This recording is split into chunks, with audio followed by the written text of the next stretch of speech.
we've been blessed to be a blessing, then as a church, it's important for us to consider how our church has uniquely been gifted so that we can bless our community. As a movement, the Vineyard has had a gift of connecting people to God through musical worship. John Wimber, the founder of the Vineyard movement, was also the founding member of the R&B group, the Righteous Brothers. That band brought us such classic hits as You've Lost That Loving Feeling and Unchained Melody. When John became a Christian, he began using his musical talents to help other people connect with God through worship. John would use simple choruses that were written to express love directly to God. We call this vertical worship. Vertical worship simply means singing songs to God instead of singing about God to each other.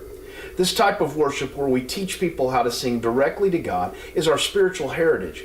It's something that every Vineyard church seems to be good at, no matter how large or how small. The no hype, no flash, helping people connect directly to God through music has been a mainstay of the Vineyard movement and also this church, the Chattanooga Vineyard, from its beginning. But our understanding of worship goes beyond simply singing songs to God. The Vineyard has also had a keen understanding of what it means to listen to the Spirit and partner with Him in our experience of worship.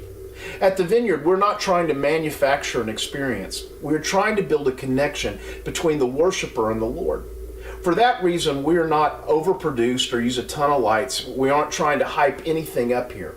We believe an authentic encounter with God is much more powerful than any experience that people can try to conjure up. While our style is contemporary, it's not an entertainment. Vineyard worship isn't about watching a band perform. The band is the congregation's instrument. At the Vineyard, people are not the audience, God is the audience, and the entire congregation is part of the worshiping team that gives their worship to God. Our building design will reflect this attitude. We are creating an intimate space where all the worshipers will feel close and connected to the stage. We will be using simple, soft light, no fog machines or lasers. The room actually has tons of natural light that flows in from several windows, creating real warmth. Everything about the room will speak of simplicity, authenticity, and lack of pretense.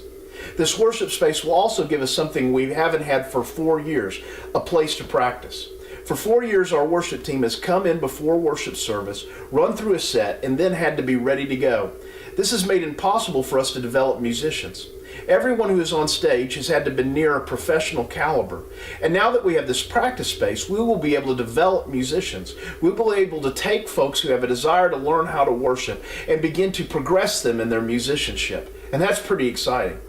In a culture that worships entertainment, we believe our understanding and approach to worship is a breath of fresh air. We believe this understanding of worship is a blessing from God. Therefore, it's not ours to keep, but to give away. We are blessed to be a blessing.